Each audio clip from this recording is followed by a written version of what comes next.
বিসমিল্লাহির রহমানির রহিম। প্রিয় দেশবাসী, শিশু, কিশোর কিশোরী, তরুণ তরুণী, ছাত্রছাত্রী, বয়স্ক, বৃদ্ধ, নারী পুরুষ সবাইকে আমার সালাম জানাচ্ছি। আসসালামু আলাইকুম। আজ 5ই অগস্ট, জুলাই গণ অভ্যুত্থান দিবস। বাংলাদেশের ইতিহাসের এক অবিস্মরণীয় দিন। 1 বছর আগে এই দিনে জুলাই গণ অভ্যুত্থান পূর্ণতা পায়। দীর্ঘদিনের ফ্যাসিবাদী শাসন থেকে মুক্ত হয় প্রিয় স্বদেশ। গত বছরের জুনে আদালতের একটি রায়ে সরকারি চাকরিতে কোটা পুনর্বহাল হলে দেশের তরুণ শিক্ষার্থী সমাজ বিক্ষুব্ধ হয়ে ওঠে। তাদের এই ক্ষোভ দাবানলে পরিণত হয় স্বৈরাচারের তুচ্ছ-তাচ্ছিল্যে, দমন পীড়নে, নির্বিচারে গুলিবর্ষণ, নির্মম হত্যাযজ্ঞের কারণে। স্বৈরাচারী শাসকের নির্দেশে পরিচালিত হত্যাযজ্ঞের সামনে নির্ভীক চিত্তে দাঁড়িয়েছিল এদেশের ছাত্র, শ্রমিক, জনতা। তাদের সম্মুখভাগে ছিলেন আমাদের অদম্য নারীরা। দেশকে স্বৈরাচার মুক্ত করতে অকাতরে জীবন উৎসর্গ করেছেন তাঁরা। আজকের দিনে আমি জাতির সূর্য সন্তান জুলাই শহীদদের গভীর শ্রদ্ধার সঙ্গে স্মরণ করছি। জুলাইয়ে যারা আহত হয়েছেন, চিরতরে পঙ্গু হয়েছেন, দৃষ্টি হারিয়েছেন, জাতির পক্ষ থেকে আমি তাদের প্রতি শ্রদ্ধা ও কৃতজ্ঞতা জানাচ্ছি। প্রিয় দেশবাসী, গত 1 বছরে আমরা অনেক সংকট ও সম্ভাবনার মধ্য দিয়ে পার করেছি। অনেক ঘটনা, দুর্ঘটনা আমাদের গভীরভাবে বেদনাহত করেছে। সর্বশেষ মাইলস্টোন কলেজে বিমান বিধ্বস্ত হয়ে ঝরে গেছে আমাদের কোমলমতি শিশুসহ বেশ কিছু মানুষের প্রাণ। আগুনে পুড়ে আহত হয়েছেন অনেকেই। এই ঘটনা আমাদের সবাইকে শোকস্তব্ধ করে দিয়েছে। এই দুর্ঘটনায় নিহতদের আত্মার শান্তি কামনা করছি। যারা এখনো হাসপাতালে চিকিৎসাধীন তাদের দ্রুত আরোগ্য কামনা করছি। এই ভয়াবহ দুর্ঘটনার পর সিঙ্গাপুর, চীন, ভারত সহ কয়েকটি দেশের যে সকল চিকিৎসক এবং নার্স আহতদের সেবায় অক্লান্ত পরিশ্রম করেছেন তাদের প্রতি কৃতজ্ঞতা জানাচ্ছি। যারা রক্ত দিয়ে আহতদের পাশে দাঁড়িয়েছেন কৃতজ্ঞতা জানাচ্ছি তাদের প্রতিও। প্রিয় দেশবাসী, জুলাই অভ্যুত্থানের পর আমরা অনেক দূর পথ অতিক্রম করে এসেছি। আমাদের জাতীয় জীবনে শান্তি শৃঙ্খলা ফিরে এসছে, অর্থনীতিতে গতিশীলতা এসছে, সংকট দূর হয়েছে। মাত্র কয়েকদিন আগে যুক্তরাষ্ট্রের সঙ্গে আমরা সফলতার সঙ্গে শুল্ক আলোচনা সমাপ্ত করেছি। এর ফলে আমাদের অর্থনীতির সম্ভাবনা বহুগুণ বেড়ে গিয়েছে। যখন 1 বছর আগে আমাদের অন্তর্বর্তীকালীন সরকার 16 বছর ব্যাপী একটানা ধ্বংসযজ্ঞ এবং লুটপাটে বিধ্বস্ত এক অর্থনীতির দায়িত্ব নিয়েছিলাম, তখন কারোরই মনে হচ্ছিল না এই বিধ্বস্ত অর্থনীতিকে আবার সহজে চালু করা যাবে। মাত্র 1 বছরের মধ্যে আমরা প্রতিশ্রুতি দিয়েছিলাম 2026 সালের জুনের মধ্যে দেশের আগামী জাতীয় সংসদ নির্বাচন আয়োজন করব। তবে নির্বাচনের আগে আমাদের অত্যাবশ্যকীয় কয়েকটি কাজ সম্পন্ন করতে হবে। এর মধ্যে অন্যতম হল জুলাই ঘোষণাপত্র ও জুলাই সনদ। আজ জুলাই গণ অভ্যুত্থান দিবসে সকল রাজনৈতিক দলকে সঙ্গে নিয়ে আমরা জাতির কাছে জুলাই ঘোষণাপত্র উপস্থাপন করেছি। এই ঘোষণাপত্রে মহান মুক্তিযুদ্ধ সহ বাংলাদেশের মানুষের অতীতের বিভিন্ন ঐতিহাসিক ও গণতান্ত্রিক সংগ্রাম থেকে শুরু করে জুলাই অভ্যুত্থানের প্রেক্ষাপট বর্ণনা করা হয়েছে। আমাদের 3টি দায়িত্ব ছিল: সংস্কার, বিচার ও নির্বাচন। জুলাই অভ্যুত্থানের ছাত্র, শ্রমিক, জনতা দেয়ালে দেয়ালে যে প্রত্যাশার কথা লিখে রেখেছিল তার অন্যতম ফোকাস ছিল রাষ্ট্র ব্যবস্থার গণতান্ত্রিক সংস্কার। সেই লক্ষ্যে আমরা বেশ কয়েকটি সংস্কার কমিশন গঠন করেছিলাম। তাদের মধ্যে প্রধান প্রধান সংস্কার কমিশনগুলো যে সুপারিশ পেশ করেছে সেগুলোর মধ্যে স্বল্প সময়ের মধ্যে আশু বাস্তবায়নযোগ্য বহু সংস্কার আমরা ইতিমধ্যে সম্পন্ন করেছি। এই সংস্কারগুলোর মাধ্যমে অর্থনৈতিক খাত, বিচার ব্যবস্থা ও জনপ্রশাসনে গতিশীলতা আসবে। স্বচ্ছতা ও জবাবদিহিতা বহুলাংশে বৃদ্ধি পাবে, দুর্নীতি, অনিয়ম ও হয়রানি হ্রাস পাবে। দীর্ঘমেয়াদী সংস্কার কাজ বাস্তবায়নের লক্ষ্যে আমরা জাতীয় ঐকমত্য কমিশন গঠন করেছিলাম। এই কমিশনে 30টিরও অধিক রাজনৈতিক দল ও জোট স্বতঃস্ফূর্তভাবে অংশগ্রহণ করেছে, তাদের মতামত দিয়েছে। প্রাথমিক পর্যায়ে ঐকমত্য কমিশন 166টি সুপারিশ নিয়ে 30টির বেশি রাজনৈতিক দলের সঙ্গে প্রায় 2 মাস ধরে দলগত ও জোটগতভাবে আলোচনা করেছিল। এই প্রক্রিয়ায় যেসব বিষয়ে রাজনৈতিক দলগুলোর মধ্যে ঐকমত্য প্রতিষ্ঠিত হয়েছিল সেগুলো বাদ দিয়ে কমিশনের পক্ষ থেকে 19টি মৌলিক সংস্কারের বিষয় চিহ্নিত করা হয়। দ্বিতীয় পর্যায়ে 23 দিন ধরে আলোচনা শেষে 19টি বিষয়ের বেশিরভাগ ক্ষেত্রেই ঐকমত্য প্রতিষ্ঠা করা সম্ভব হয়েছে, যদিও কয়েকটি ক্ষেত্রে কিছু কিছু রাজনৈতিক দলের নোট অফ ডিসেন্ট রয়েছে। সংস্কারের ক্ষেত্রে আমরা আমাদের লক্ষ্যে পৌঁছাতে পেরেছি। ঐকমত্য কমিশনের পরিচালনায় দেশের সকল রাজনৈতিক দল মিলে দীর্ঘদিন ধরে প্রতিনিয়ত আলাপ আলোচনার ভিত্তিতে জুলাই সনদ চূড়ান্ত হওয়ার পর্যায়ে এসছে। জুলাই সনদ একটি ঐতিহাসিক অর্জন।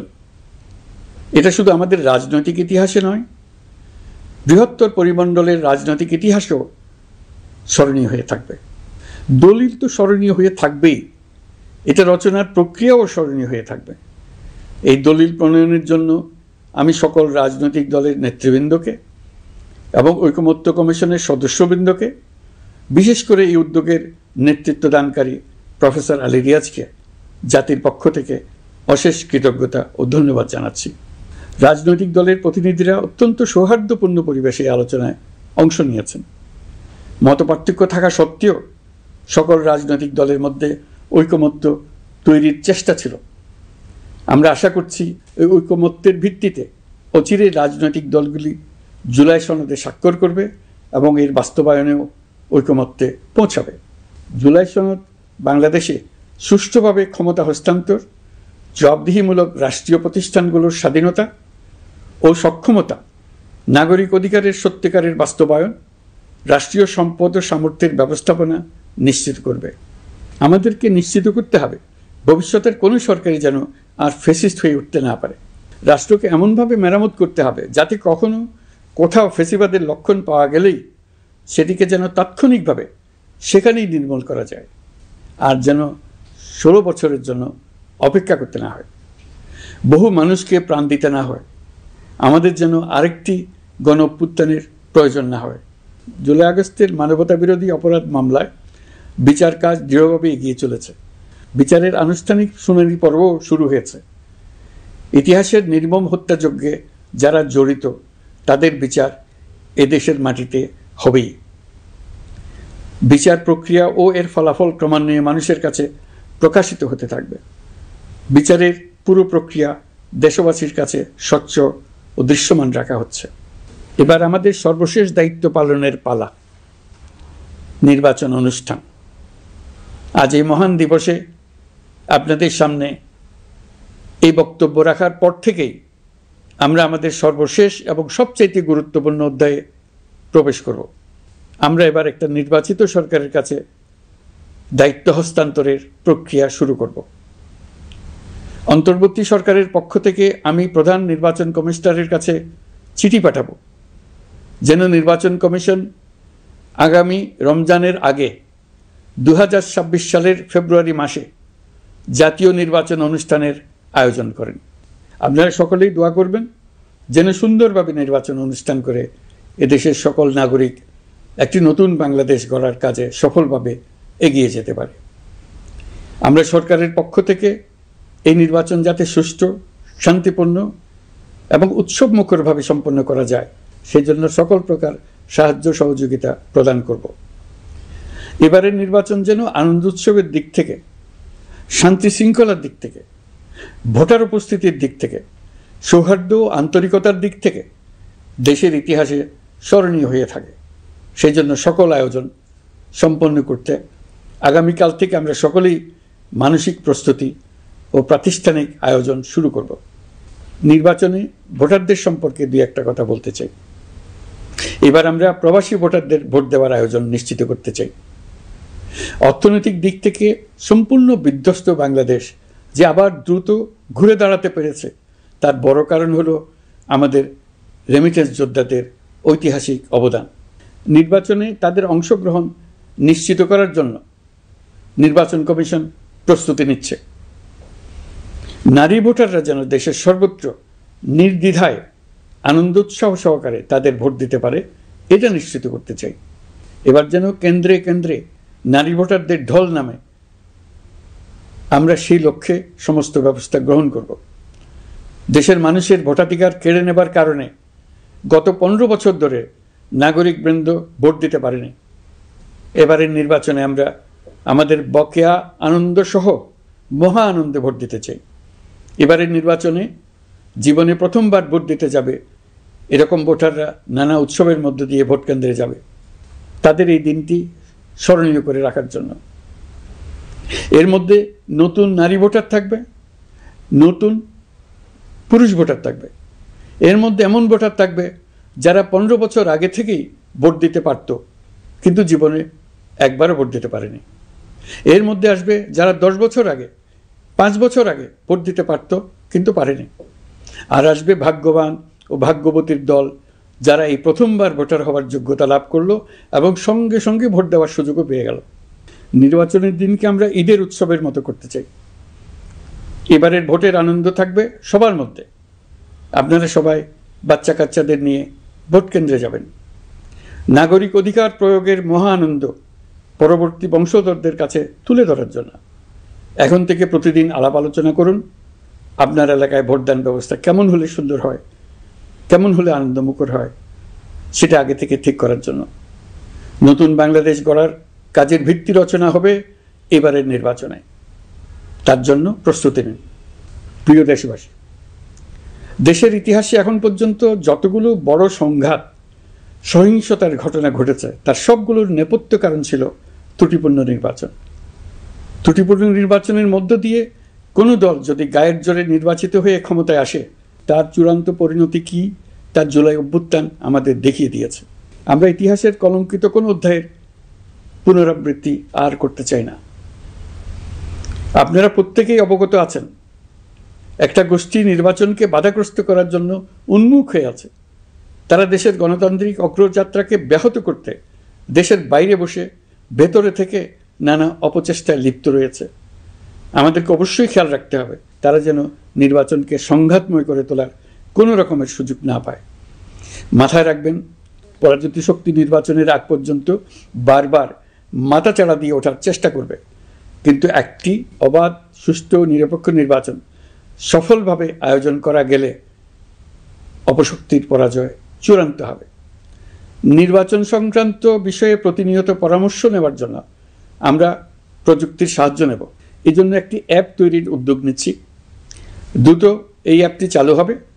আপনারা আপনাদের সকল পরামর্শ, সকল মতামত, সকল আশঙ্কা এবং উদ্যোগের কথা এই অ্যাপের মাধ্যমে আমাদেরকে জানাবেন। আমরা তা যথাযথ কর্তৃপক্ষকে জানিয়ে দেব, সমস্যা সমাধানের জন্য ব্যবস্থা নেব। রাজনৈতিক দলগুলোর প্রতি আমার আহ্বান থাকবে, আপনাদের নির্বাচনী ইশতেহারে, আপনাদের প্রতিশ্রুতি, প্রতিজ্ঞা, পরিকল্পনায় কোনো কিছুতেই যেন তরুণরা বাদ না পড়ে, নারীরা বাদ না পড়ে।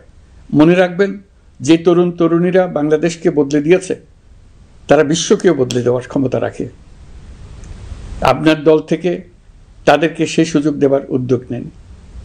আগামী নির্বাচনে সবাই নিরাপদে যার যার পছন্দের প্রার্থীকে ভোট দেবে, এটা নিয়ে কারো কোনো আপত্তির সুযোগ রাখা যাবে না। আমরা সবাই সবার পছন্দের প্রতি সম্মান দেখাবো, এটাই হোক আমাদের প্রতিজ্ঞা। প্রিয় দেশবাসী, আপনারা জানেন সরকার দায়িত্ব গ্রহণের পরপরই দেশের দক্ষিণ ও উত্তরাঞ্চলে যে ভয়াবহ বন্যা পরিস্থিতি তৈরি হয়েছিল তা ফসল উৎপাদনে ব্যাপক ক্ষতি সাধন করেছে। এর ফলে নিত্য প্রয়োজনীয় পণ্যের মূল্যবৃদ্ধির আশঙ্কা হয়েছিল। তবে সংশ্লিষ্ট প্রতিষ্ঠান ও কর্তৃপক্ষের যথাযথ পদক্ষেপ, নজরদারি ও মধ্যস্বত্বভোগীদের দৌরাত্ম্য কমানোর ফলে এটি এড়ানো গেছে। বিশেষ করে এবছরের পবিত্র মাহে রমজান মাস থেকে শুরু করে এখন পর্যন্ত বাজার পরিস্থিতি স্থিতিশীল রয়েছে। মূল্যস্ফীতির নিয়ন্ত্রণ ছিল আমাদের জন্য সবচেয়ে বড় চ্যালেঞ্জ। ভঙ্গুর অর্থনীতি ও বন্যার কারণে খাদ্য মূল্যস্ফীতি হয়েছিল প্রায় 14%। এখন সেটা অর্ধেকে নেমে এসছে। আমরা আশা করছি ডিসেম্বরের মধ্যে এটা 6% নেমে আসবে। এই জুন মাসে দেশের সার্বিক মূল্যস্ফীতি কমে 8.48% হয়েছে, যা বিগত 35 মাসের মধ্যে সর্বনিম্ন। এই নিয়ে 4 মাস ধরে সার্বিক মূল্যস্ফীতি ক্রমান্বয়ে কমেছে। বর্তমান অন্তর্বর্তীকালীন সরকারের প্রতি প্রবাসীদের অসীম আস্থার ফলে মুদ্রাবাজারেও স্থিতিশীলতা ফিরে এসছে। গত অর্থ বছরে ব্যাংকিং চ্যানেলে রেকর্ড $3033 কোটি প্রবাসী আয় দেশে এসছে। রপ্তানি আয়ে প্রায় 9% প্রবৃদ্ধি হয়েছে। এর ফলে টাকা শক্তিশালী হয়েছে। অনেক বছর পর ডলারের বিপরীতে টাকার মান বাড়ছে। গত 11 মাসে বৈদেশিক পাওনাদারদের পাওনা সুদ ও আসল বাবদ $4 বিলিয়ন অর্থাৎ $400 কোটি অর্থ পরিশোধ করা হয়েছে, যা এ যাবৎকালের সর্বোচ্চ। আগের বকেয়া আদায় পরিশোধের পরও বৈদেশিক মুদ্রার রিজার্ভ বাড়ছে। আগামীতে এই ধারা বজায় থাকবে বলে আমরা আশা করি। বিদেশি বিনিয়োগ বৃদ্ধিতে বিভিন্ন উদ্যোগ নেওয়ার ফলে এই বছরের প্রথম 3 মাসে বিদেশি বিনিয়োগ এসছে $10,500 কোটি। গত বছরের একই সময়ের তুলনায় এটা দ্বিগুণেরও বেশি। আর অক্টোবর থেকে হিসাব করলে 6 মাসে ফরেন ডাইরেক্ট ইনভেস্টমেন্ট এসছে $16,500 কোটি, যা গত সরকারের আমলের শেষ 6 মাসের তুলনায় দ্বিগুণ। কর্মসংস্থান সৃষ্টি অন্তর্বর্তীকালীন সরকারের অন্যতম বড় লক্ষ্য। সম্প্রতি হংকং ভিত্তিক শিল্পগোষ্ঠী হান্ডা বাংলাদেশের বস্ত্র ও তৈরি পোশাক খাতে $250 মিলিয়ন বিনিয়োগের প্রতিশ্রুতি নিয়ে এসছে, যা এই খাতে চীনা কোনো কোম্পানির একক সর্বোচ্চ বিনিয়োগ। তাদের এই বিনিয়োগের ফলে 25,000 লোকের কর্মসংস্থান হবে। আমরা দৃঢ়ভাবে বিশ্বাস করি হান্ডার এই বিনিয়োগ আরও চীনা কোম্পানিকে এই দেশে বিনিয়োগের জন্য উৎসাহিত করবে। এর মাধ্যমে আমাদের তরুণ তরুণীদের কর্মসংস্থানের পথ খুলবে।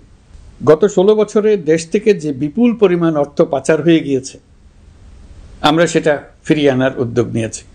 এই দীর্ঘ আইনি প্রক্রিয়ার জন্য সরকার নামকরা বিদেশি আইনি প্রতিষ্ঠানকে নিয়োগ দিয়েছে। যথাযথ আইনি পদক্ষেপের ফলে বিশ্বের বিভিন্ন দেশে ফেসিবাদী দুর্বৃত্তরা যে অর্থ সম্পদের পাহাড় গড়েছে তার কিছু কিছু ইতিমধ্যে জব্দ হয়েছে। এই কার্যক্রম সঠিকভাবে চালিয়ে যেতে পারলে অল্প সময়ের মধ্যে আরও কিছু ইতিবাচক ফলাফল পাওয়া যাবে বলে আমি বিশ্বাস করি। দেশের ভেঙে পড়া অর্থনীতিকে মজবুত করতে হলে আমাদের চিন্তায় মৌলিক পরিবর্তন আনতে হবে। আমি বরাবরই বলে এসেছি, এদেশের নদী ও বিশাল সমুদ্র আমাদের মূল্যবান সম্পদ। আমরা এই সম্পদকে কাজে লাগিয়ে সমান্তরালভাবে পানিভিত্তিক অর্থনীতি গড়ে তুলতে চাই। আমরা প্রায় ভুলে যাই যে বঙ্গোপসাগরের একটা অংশও আমাদের দেশ। এর পরিমাণ আমাদের মোট জমির পরিমাণের চাইতে বেশি।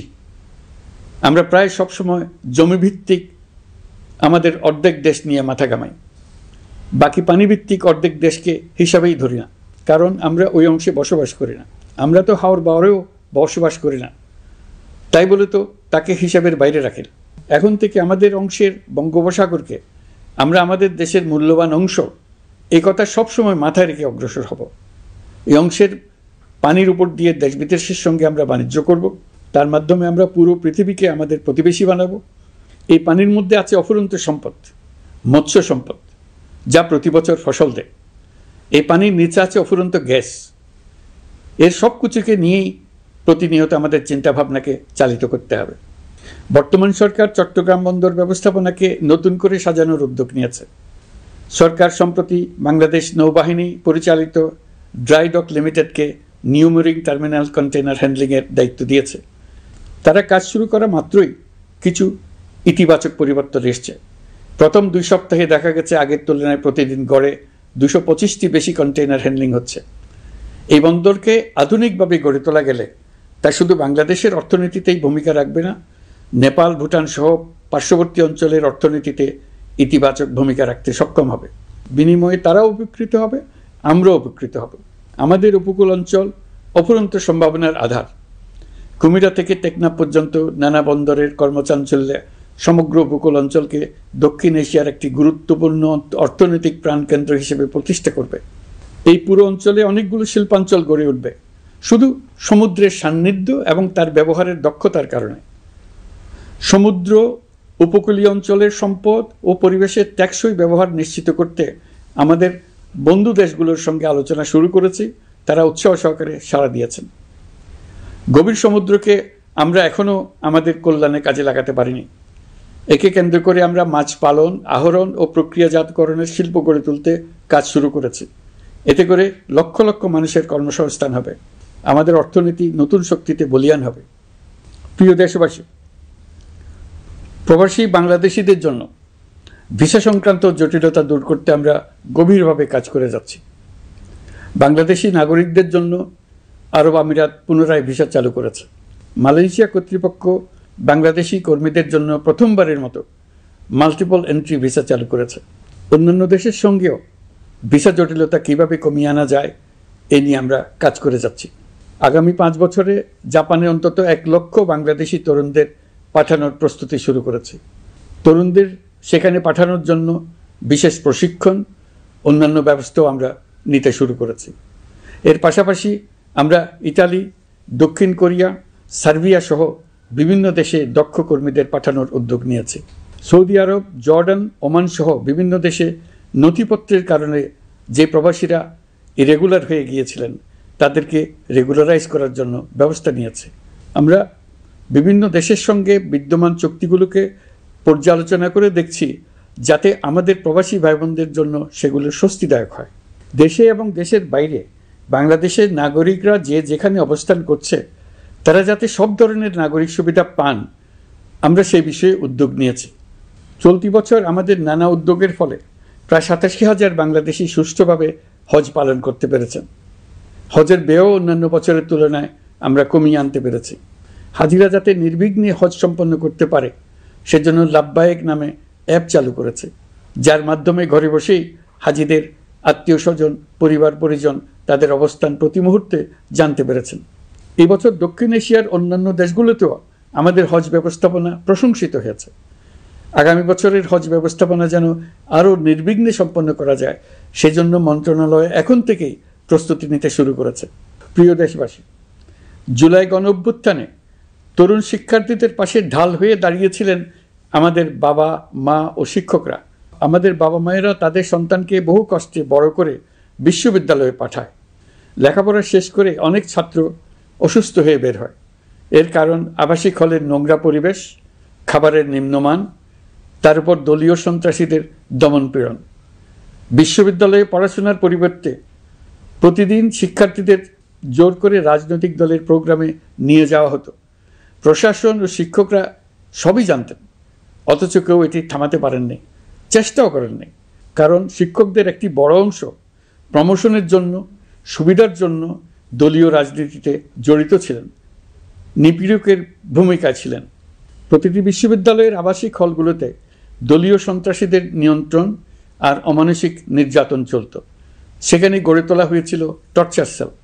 অন্তর্বর্তী সরকার প্রতিশ্রুতিবদ্ধ যে আমরা আর কখনো শিক্ষা প্রতিষ্ঠানগুলোকে এমন কোনো রাজনীতি দ্বারা কলুষিত হতে দেব না যা পড়াশোনার পরিবেশ নষ্ট করে, তরুণদের জীবন ধ্বংস করে।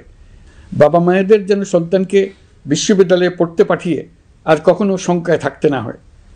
বর্তমান সরকার দায়িত্ব গ্রহণের পরপরই শিক্ষা ব্যবস্থার উন্নতির জন্য ধারাবাহিকভাবে পরামর্শ কমিটির সঙ্গে বৈঠক করেছে, বিভিন্ন উদ্যোগ হাতে নিয়েছে। বিদ্যালয়গুলোতে শিক্ষার মান কীভাবে বাড়ানো যায় সে বিষয়ে বিভিন্ন উদ্যোগ নেওয়া হচ্ছে। সরকার কিছুদিন আগে সারা দেশের সরকারি প্রাথমিক বিদ্যালয়ের সব প্রধান শিক্ষকের বেতনের গ্রেড 1 ধাপ বাড়িয়ে 10ম গ্রেড করার সিদ্ধান্ত নিয়েছে। এটি একটি যুগান্তকারী সিদ্ধান্ত। প্রাথমিক বিদ্যালয়গুলিতে শূন্য পদে 6,500 প্রধান শিক্ষক নিয়োগের প্রক্রিয়া চলছে। প্রাথমিকের পড়াশোনার পদ্ধতিগত পরিবর্তনের দিকেও আমরা মনোযোগ দিচ্ছি। সব স্কুলে ইন্টারনেট সংযোগ ও মাল্টিমিডিয়া শ্রেণীকক্ষ তৈরির নির্দেশ দেওয়া হয়েছে। পার্বত্য চট্টগ্রামে কমপক্ষে 100টি স্কুলে এবছরের মধ্যেই ই-লার্নিং চালু হবে। ঢাকা চট্টগ্রামের অভিজ্ঞ শিক্ষকরা প্রযুক্তির সহায়তায় এসব স্কুলে শিক্ষকতা করে সেখানকার শিক্ষক ঘাটতি পূরণ করবেন। যেসব এলাকায় বিদ্যুতের ঘাটতি রয়েছে সেখানে সোলার প্যানেল বসিয়ে বিদ্যুতের ঘাটতি নিরসন এবং মোবাইল নেটওয়ার্ক ও স্টারলিং পরিষেবা ব্যবহার করে এই সংকট মোকাবেলা করা হচ্ছে। স্কুলগুলোতে মেয়েদের জন্য বিশেষ ব্যবস্থা গ্রহণ করে তাদের পড়াশোনার উপযোগী করে তোলা হচ্ছে। স্কুলের অবকাঠামোকে নারীবান্ধব করে তুলতে স্কুল ভবন নির্মাণের সময় কমিটিতে নারী স্থপতি রাখার নিয়ম করা হয়েছে।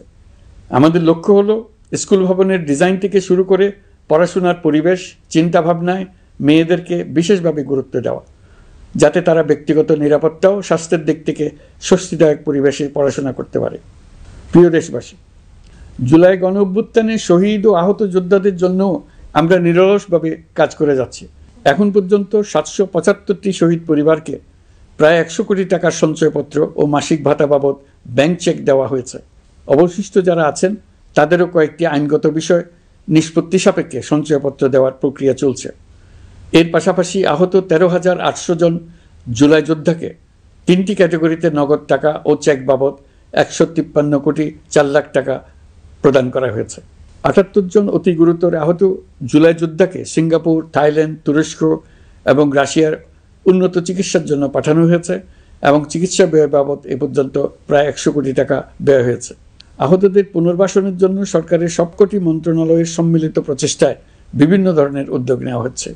ফ্যাসিবাদী সরকারের আমলে দেশের শহরে বন্দরে হাজারো প্রতিষ্ঠান, সড়ক, সেতু, সেনানিবাস, যুদ্ধজাহাজ, স্কুল, কলেজ, বিশ্ববিদ্যালয়ের নাম পরিবর্তন করে স্বৈরাচার তার নিজের এবং নিজের পরিবারের সদস্যদের নামে চালু করেছিল। আমরা সব নাম পরিবর্তন করে আগের নাম বা মানানসই নাম করে দিয়েছি। প্রিয় দেশবাসী, অন্তর্বর্তীকালীন সরকার এমন এক অবস্থায় দেশের দায়িত্বভার গ্রহণ করেছিল যখন প্রতিটি গণতান্ত্রিক প্রতিষ্ঠান, অফিস, আদালত বিধ্বস্ত অবস্থায় ছিল। আমাদের প্রথম এবং প্রাথমিক কাজ ছিল এই প্রতিষ্ঠানগুলো সংস্কার এবং পুনর্নির্মাণে হাত দেওয়া, আইনশৃঙ্খলা বাহিনী পুনর্গঠন, অর্থনীতি পুনরুদ্ধার, আইন আদালত, নির্বাচন কমিশন সহ যাবতীয় গণতান্ত্রিক প্রতিষ্ঠানকে সচল করা এবং নাগরিকদের নিকট দায়বদ্ধ করে তোলা। রক্তাক্ত জুলাই ছিল স্বৈরাচারের বিরুদ্ধে তরুণদের পুঞ্জীবিত ক্ষোভের বহিঃপ্রকাশ। 16 বছর ধরে সরকারের স্বৈরাচারী আচরণের বিরোধিতা করে যতগুলো আন্দোলন হয়েছে প্রতিটিতেই দলীয় সন্ত্রাসীরা অস্ত্র হাতে আন্দোলনকারীদের আক্রমণ করেছে।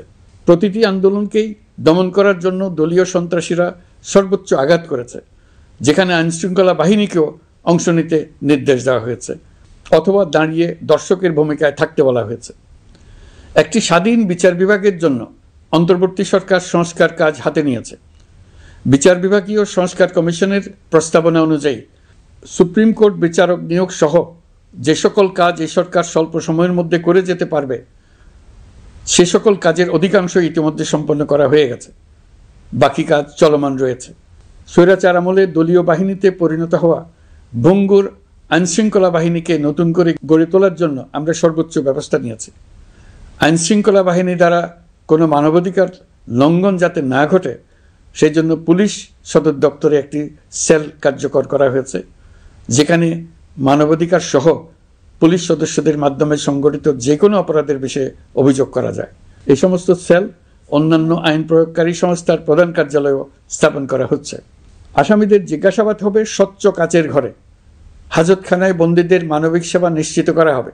অভিযান পরিচালনার সময় পুলিশ যেন জিপিএস ট্র্যাকিং সিস্টেম ডিভাইস সহ বডি ক্যামেরা পরিধান করেন তা নিশ্চিত করা হবে।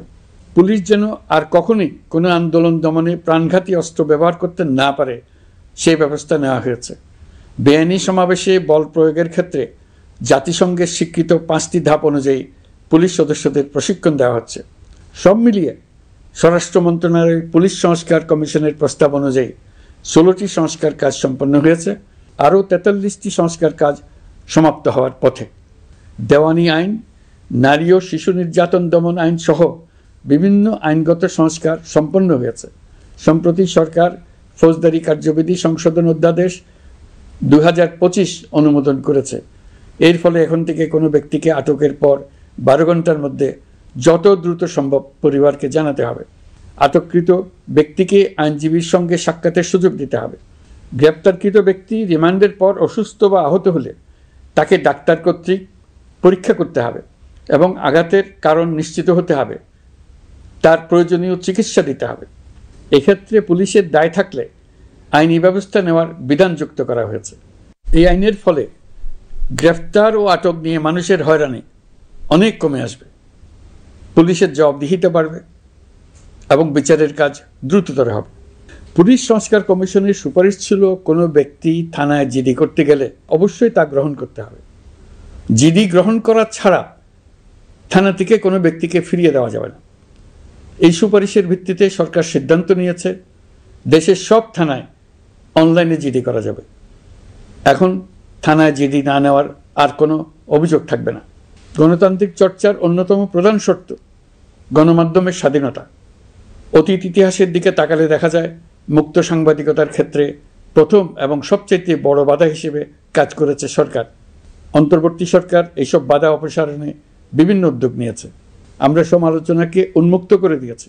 যে কেউ চাইলেই যে কোনো মাধ্যমে, সেটা মূলধারার গণমাধ্যম হোক কিংবা সামাজিক যোগাযোগ মাধ্যমেই হোক, সরকারের সমালোচনা করতে পারছেন। এমনকি রাষ্ট্রীয় গণমাধ্যমেও সরকারের সমালোচনা করা যাচ্ছে। নিকট অতীতে যা ছিল অকল্পনীয়। সাংবাদিকদের জবাবদিহিতা নিশ্চিত করার জন্য সরকার ইতিমধ্যে প্রেস কাউন্সিল পুনর্গঠন করেছে। আপনারা জানেন, সামাজিক যোগাযোগ মাধ্যমে প্রতিদিন বিপুল পরিমাণ গুজব ও অপতথ্য ছড়িয়ে পড়ছে। দেশকে অস্থিতিশীল করতে হাতিয়ারে পরিণত হয়েছে গুজব। অপতথ্য মোকাবেলা করার জন্য সাংবাদিকদের সক্ষমতা বাড়াতে বিভিন্ন ধরনের প্রশিক্ষণের ব্যবস্থা নেওয়া হচ্ছে। স্বৈরাচারী সরকার আমলে সাংবাদিকতার ক্ষেত্রে বড় বাধা ছিল ডিজিটাল নিরাপত্তা আইন, যা পরে সাইবার নিরাপত্তা আইন রূপে আবির্ভূত হয়েছিল। আমরা এই আইনটি বাতিল করেছি। এই আইনের অধীনে সাংবাদিকদের বিরুদ্ধে করা সব মামলা বাতিল করা হয়েছে।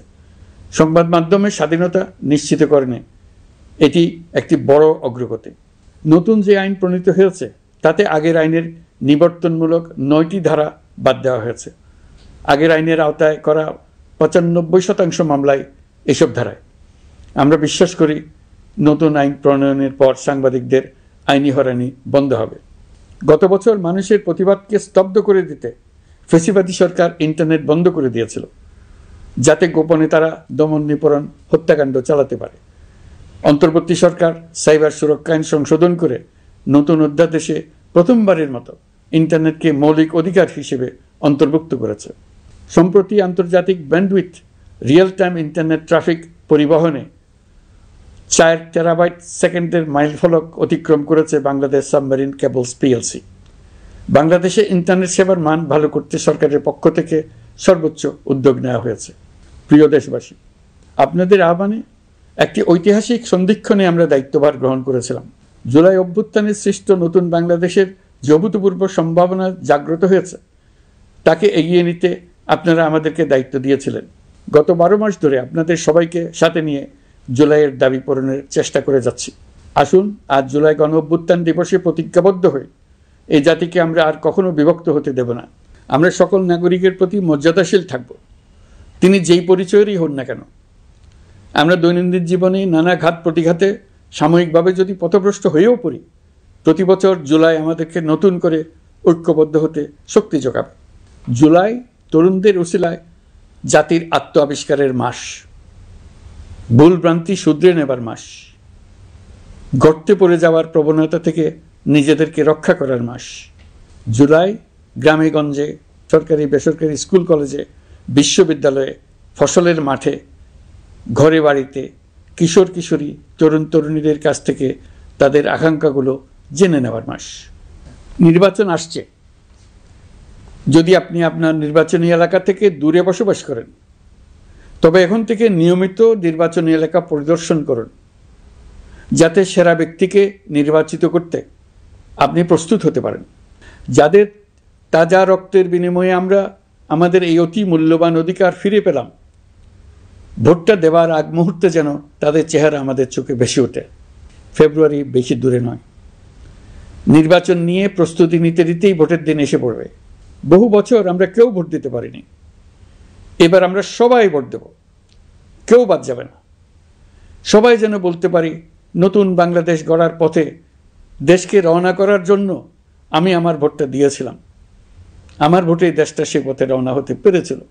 জুলাই গণ অভ্যুত্থান দিবসে সকল নাগরিকের কাছে আমার আহ্বান, আসুন নতুন বাংলাদেশ গড়ার প্রথম বড় পরীক্ষায় সফলভাবে উত্তীর্ণ হই।